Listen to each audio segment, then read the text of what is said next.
please note that I changed all the names to protect myself from my bestie and to protect my bestie from herself. Hi, I'm Maria, and I have the most jealous bestie ever, Gigi Salt. But she's dumb, and I love her. Back in kindergarten, she showed her painting to the teacher, and the teacher clapped for her. And Gigi came running to me. See? She clapped for me because I know how to draw better than you. But then the teacher saw mine and gasped. Oh my God, Maria, this is the most beautiful painting I've seen in my 15 years of teaching. She showed it to everyone and made them clap for me.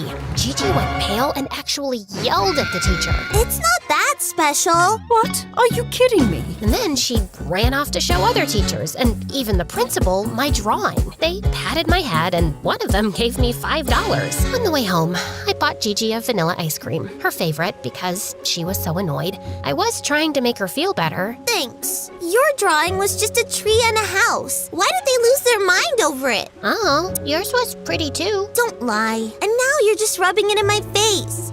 Take your ice cream. I don't feel like it anymore. And with that, she left. What's gotten into her? Things went like that for years. I always had straight A's, and Gigi was always slightly behind me. But she always found excuses for why that happened. You had 2 extra hours of studying because you get home 2 minutes before me. Your parents are old and quiet, and it helps you concentrate better. Once, in 8th grade, our art teacher, Miss Hand, announced an art competition with a $500 prize. Gigi had basically given up on drawing after that kindergarten incident, but the second she heard about the money, she started practicing day and night, even though I was poorer than her and needed it more. But hey, maybe she really needed it. Maybe she was planning to buy me a gift or something, since she forgot my birthday 3 years in a row. You see, my parents are old, and my oldest brother Sam, who is 10 years older than me, basically raised me. He's also dumb, but I love him. He could never keep a job, even though we desperately needed the money. But he was the happiest when he got offered a job as a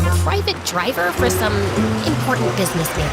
Maybe I need to prepare myself for this job first. It's literally just driving. But he ignored me and went out onto the street to hail a taxi. And when one stopped, he'd open the door and bow instead of getting in, like he was training himself on how to bow when he opened the door for the businessman. What's wrong with you? Are you stupid? Stupid? I'm becoming a very important man soon. You're stupid. The driver lost it, got out, and chased Sam. When he caught up to him, he beat him up. I ran over when I heard Sam screaming and begging the driver to leave him alone. And he finally did. But Sam didn't care. Tomorrow, I'm becoming an important man. What's that? It's my drawing. I'm entering a competition to win $500. Do you think I'd win with this painting? Okay, I think I might have to work extra shifts since we're losing $500 soon. Hey, we can't lose if we didn't win it in the first place. Same thing, but you're too young to understand. That's his answer to everything. Anyway, a week passed, and Miss Hand barged in during our math class, running like crazy. Maria, you won, and they want to meet you. They're calling you the next Picasso. Come on, they're on the phone, and they want you right now. Just then, Gigi stood up, looking super annoyed. No way. And who's waiting on the phone? And for what? It's just a painting. It's not like she saved humanity from poverty or something. And what's your problem exactly? Instead of being happy for your friend, you're being a pathetic, jealous human being. Oh, Miss Hand, she's not jealous. She never was. I think it's her diarrhea that's bugging her. She's gone like 15 times, and it's still the afternoon. I was being completely serious and sincere, but everyone burst out laughing, even the teachers. Gigi turned red like a tomato. Miss Hand wiped her laughing tears and said, "Oh, Maria, honey, you're such an angel. Always seeing the good in people. Now come on, let's go. They're waiting to talk to you." The prize people offered me a free summer painting camp. I loved the idea, but I hesitated, especially since my parents needed help when Sam was busy. So, with the $500, I brought my parents some new, comfortable bedding, and I bought Sam a new suit so he could look fancy for the important businessman. And for me? I only have $67 left. I saw a red dress on Shein, and I thought I could buy it for our graduation party. A dress. Red, Shein, party, those don't go with you. Like, at all. Your color is black, mine is red. And you know that. It makes my amber eyes pop. Aren't your eyes brown? My eyes are amber. Especially in the sun on a cloudy day. Just say you don't want to buy me the dress, Maria. Of course I will.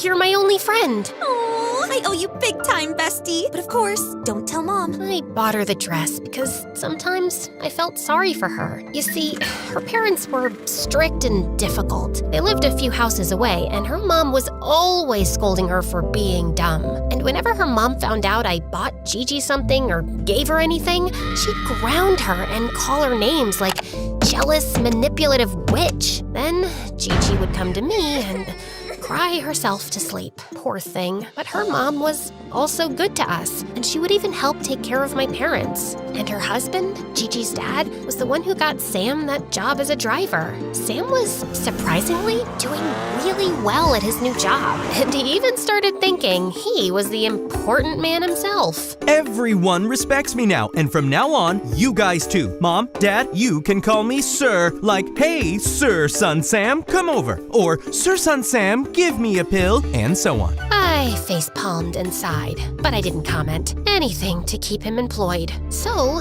when I saw things were going well for him and he was making decent money and Gigi's mom was helping out with my parents, I figured maybe I could go to the painting summer camp, especially since they might have money prizes or something. Painting was my escape anyway. No way in hell that's happening, Maria. How could you leave me alone? Nuh-uh. No way. Not happening. Why in Christ not? Mom, you're here? When did you come? It's not like it's your business, but I'm here to give Maria a ride to the bus station so she can go to the painting camp. Maria, honey, let's go! No! Gigi started crying and kicking and flailing, and I felt sorry for her. For a second, I even thought about canceling the whole camp. But Gigi's mom told me to ignore her and leave fast. I got in the car while Gigi ran after me, still crying like her pet died. Don't leave me, Maria! I love you! I started crying too, like full-on sniffling. I love you too, Gigi. Gigi's mom sighed and called us both dramatic and dumb. But honestly, I got over it pretty fast. I'm not kidding, guys. When I tell you the painting camp was the best thing that ever happened to me. In the first few days, everyone was just amazed by my paintings. Some people even thought it was AI. That's how amazing it was. The only problem was Gigi. She kept calling the camp to talk to me since I didn't have a phone. I used to have one, but it stopped working, and I'd figured I'd fix it later when our finances got better. But even the counselor got annoyed with her calls. She even told me Gigi was just jealous and trying to distract me, but I didn't believe that until one day the counselor called the local press to come see my paintings and interview me. I told Gigi about it and when they were coming. What? A whole press for your painting? That doesn't make any sense. Like, they don't have anything better to do? Like talking about COVID-19 or something? I don't know, but I'm telling you, Gigi, everyone is going crazy over my paintings. The guy even asked me out because he said he liked my imagination. Although, if you think about it, I don't imagine that much. I just want a happy, stable life with my family and you, Gigi. Oh, they're calling me. I gotta go. Bye. Love ya. So on the day the press came, Gigi called like 17 times. The counselor tried to ignore her as much as she could, but Gigi wouldn't stop. She kept saying it was an emergency. So the counselor finally told me like 2 seconds before the interview. You have to come now. We took your mom to the hospital. We tried Sam, but he's out of state right now. I was too stunned to speak, and the counselor heard what Gigi had said and snatched the phone from me. You're lying, just so you can make Maria leave. I swear on my grandma's grave. Here, talk to my mom. She can confirm. And her mom did confirm. I started crying right there, and the counselor helped me pack fast. She even drove me to the hospital herself. When I arrived, Gigi came running to me, hugging me and kissing my cheeks and forehead like crazy. I got her saliva all over my face. Ugh, God, stop it, idiot. Is Mom okay? Yes, honey, she's all right. She just hurt her foot getting out of bed. No biggie. Oh, thank God. But then why did you guys make me leave the camp and miss the interview. You missed an interview? Oh no. Yes, I confirmed your mom was in the hospital, but I didn't mean it was an emergency or that you should drop everything and come. Gigi, I'm gonna kill you! But Mom, I missed her so much. And then she ran off while her mom chased after her. I didn't go back to finish the camp. I just lost interest, especially after I saw Mom and Dad. They looked kind of tired, and I figured I'd stay with them for the rest of summer vacation. But things with Sam started taking a wild turn. He began believing he was even more important than the important businessman himself. He stopped opening the door for him, and whenever the man called him by his first name, Sam wouldn't answer. He wanted him to call him Mr. Springer, which was insane if you ask me. So, after 2 months of working, which was the longest he'd ever kept a job, the businessman fired him. He came home crying and confused. How could he? I mean, he's only rich because his father was rich. If he was born into this family, he would have turned out a poor, dumb junkie. Life isn't fair at all. Well, you'll never know. If you plan your whole life on what ifs, you're just gonna keep living in, unrealistic possibilities and illusions. And trust me, it's nice to have an imagination. And they told me I have one, but I wouldn't just imagine and poof, I'm suddenly a famous, rich painter. So sometimes being humble is best, especially when, What are you even talking about? What she's trying to say is that you're stupid. Yes, no, wait, Gigi! Sam just sighed and threw himself on the couch. He didn't do anything for days. He just laid there barking orders at me. Give me the remote. Scratch my toes. Cook me some hash browns. We're out. I couldn't take it anymore. So I searched his pockets, found the businessman's card, and called him. I begged, I cried, and eventually the businessman felt sorry for me and agreed to hire Sam again. Sam was ecstatic. He jumped so high his head almost hit the ceiling fan. With Sam back to work and summer vacation ending, I was so excited to start high school. On our first day of 9th grade, everything was new and kind of intimidating. But Gigi was acting like some big celebrity, winking at guys and batting her eyelashes at others. Some girls gave her weird looks and snickered. See? They're already jealous of me. My beauty is so unique. Just then, someone bumped into us. We turned around, and Gigi was ready to give him a piece of her mind, but she stopped immediately when we saw the hottest guy alive. And I mean it, guys. So hot, butter could melt right in his hand. I'm so sorry. I'm new to America. My name is Matias, and I'm from Peru. Gigi gulped like she was trying to pull herself together, but her mouth opened before her brain could stop it. Peru. Peru.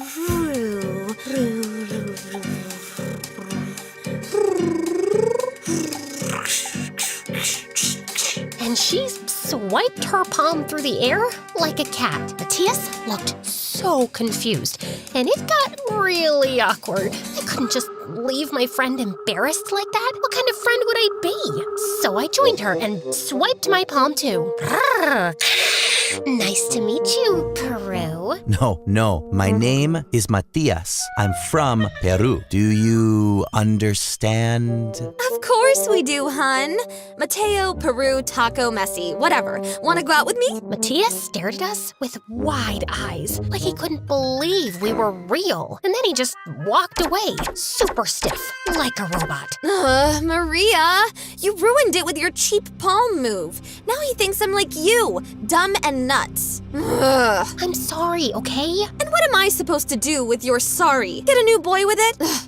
Let's just go to class. When we got to class, I found out Matias was going to sit next to me. Gigi lost her mind and kept asking the teacher to swap our seats, but the teacher told her to shut up and sit quietly. Gigi kept giving me death glares, and I honestly didn't know what to do. And Matias wasn't even talking to me, probably thinking I was some weirdo, until English class, when we had to write an essay about our summer vacation, and Matias was struggling hard. He wrote one sentence, then just stared into space. I leaned over and read his paper. Today, I'm not writing. I'm disgusting. Life is wired. I love summer because Mom is summer. I looked at him confused, while he looked so embarrassed. And for the first time in my life, I felt really smart because what the heck was that? But I nodded like I totally understood and reassured him. It's all right. You're on the right track. Let's work on it together. Really? Oh my God. I thought you would laugh. Thank you for helping me.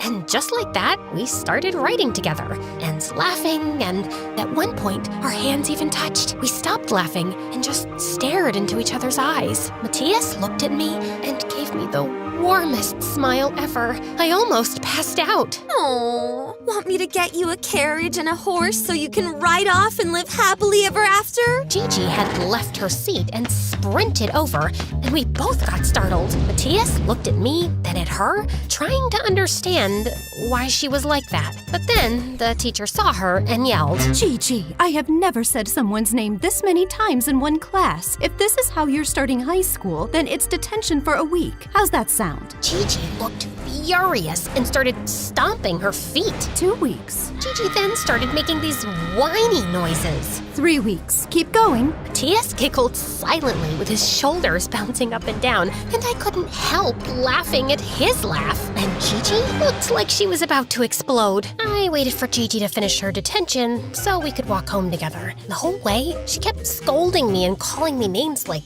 bimbo and witch. Then she spun around dramatically. See that on my back? It's just your backpack, idiot. She snorted and dropped her bag on the ground, then asked me again. I said there was literally nothing on her bag. Yes, there is. It's a knife. An invisible knife. You stabbed me in the back by dating Matthias, the only guy I ever liked. She always said that about any guy, so I didn't believe her this time. We're not dating, you moron. We were literally just working on an essay together. Then prove it. Tomorrow you ask that owl-looking teacher to change your seat, or you can forget you ever had a friend named Gigi. You got that? I didn't want to keep arguing with Gigi. So, for my peace of mind, the next day I changed my seat and stopped talking to Matthias altogether. And whenever he tried talking to me, I'd ignore him. And it was so freaking hard, especially since he was always looking at me with those pleading, adorable eyes. So, what did I do, you ask? I kept drawing him and replaying the moment our hands touched. It was magical. But a week later, I caught Gigi following Matthias around, and he was hiding from her like a scared toddler. Then she threw a bunch of papers in his face. I drew you! Look at all these paintings and how obsessed I am with you! Doesn't that mean anything to you, you monster with a heart of stone? Hey, those were my paintings! Since when did she have them? I thought to myself. Matthias came out of his hiding spot, which was behind the water cooler, by the way, after she left. He held my paintings and kind of yelled, but whispered, No way you drew this. I know it's Maria. She has the heart for it. And after that day, Gigi wouldn't leave him alone. She kept looking for him and following him everywhere. Matthias eventually reported her to the principal for stalking. And they gave her a warning. If it happened again, they might even suspend her. When her mom found out, she grounded her and even took her phone away. Gigi was really upset about it, and she was only allowed to come to our house because her mom wanted her to help with my parents. She helped sometimes, and sometimes she just sat there cursing Matthias. The only explanation is that he's blind or unstable. That's 2 explanations, sweetie. Shut it, Sam. Don't you have some driving job to do? Oh, I got promoted. I'm the businessman's assistant now. Second in command, you could say. Yep, Sam took the saying, fake it till you make it, to another level. People would literally confuse him with the businessman because of how confidently he acted. He even answered the man's phone sometimes when he wasn't around. It's easy. I just used some big words I heard him say, and I closed one of the biggest deals for double what my boss wanted. That day, I was wearing the suit you got me, Maria. It's my lucky suit. Makes me look more important than usual. Love you, sis. Yeah, he actually made it. And life got a bit easier after that, since he was making better money. But things took a wild turn when I got a phone call from someone who said they represented the International Emerging Artists Award and that I had won $300,000. What? But I never submitted any work. Oh, maybe Gigi did. Wow, What an amazing friend. So when she came to visit us that night, I asked her, $300,000 freaking dollars? She said it like her eyes were about to pop out of her head and her hands were clutching her hair like she was ready to rip it out strand by strand. Just then, someone knocked on her door and Gigi ran to open it. And there she found a bunch of reporters with cameras and microphones and everything. She immediately started fixing her hair and eyebrows for the camera, but then one reporter pushed her aside. We don't want you. Move aside. We want Maria, our amazing, talented painter, our pride and joy. Then they basically pulled me out and started firing questions at me about my success and talent. I'm just as shocked as you are, guys. I don't know who submitted my work or how I won this much money. But then someone showed up from behind the crowd and said, in that warm, smooth voice, I did, Maria. I sent that drawing of us touching hands because it was the best thing you ever made. It felt real. And I think you're the most amazing, beautiful girl ever with the kindest, purest heart in the world. Would you give me the honor of being my girlfriend? Everyone oohed and awed, and all the cameras were filming this moment. Live, by the way. I opened my mouth to answer, but Gigi beat me to it. Stealing someone else's work and sending it left and right is illegal, by the way. That's defamation. Everyone looked at her like she had horns. Then they started slowly looking at each other. I don't think that's defamation, young lady. Are you all right? She seems crazy to me. Ignore her, everyone. Now, please, Maria, answer the young gentleman. Of course, Matthias. I like you, and I want to be your girlfriend. Matthias smiled so wide it lit up the whole place. And I'm not even exaggerating, guys. Then he stepped forward to hug me, but Gigi came running and shoved herself between us like she was my bodyguard. Hugging him already? Don't you have self-respect? You throw yourself at any boy who asks you out? What do we even know about him? Oh, I think I know this gentleman. You're Matias Pacheco, right? Your dad is the wealthiest man in Peru, and now I think 15th in the US? 13th and soon to be 10th. Gigi's jaw dropped. She started snorting like a jealous little pig and swaying back and forth. Hold me back, Maria. I think I'm passing out. But by then, Matthias had pulled me into the biggest hug, and Gigi fell straight onto her butt and started crying like a baby. Matthias touched my face, and I leaned into his hand. I can't wait to know you more, Maria. And with that, he kissed me. Everyone cheered and clapped, except for you-know-who. So guys, if you liked my story, please like and subscribe to MSA because Why would you beg them to like and subscribe? If they do, cool. If they don't, fine. Whatever. Yep, that's Gigi. If you actually think she's interesting enough and you'd like to hear her POV on our crazy friendship and how she actually sees things, please write it in the comments. Thanks. You said please again. And I don't care if they don't want to hear my POV. You already lied to them. I didn't lie about anything, Gigi. It's just that... Yes, you did, you snake, lying, two-faced witch. Don't call me that, idiot. I call you whatever I want, MSA addict.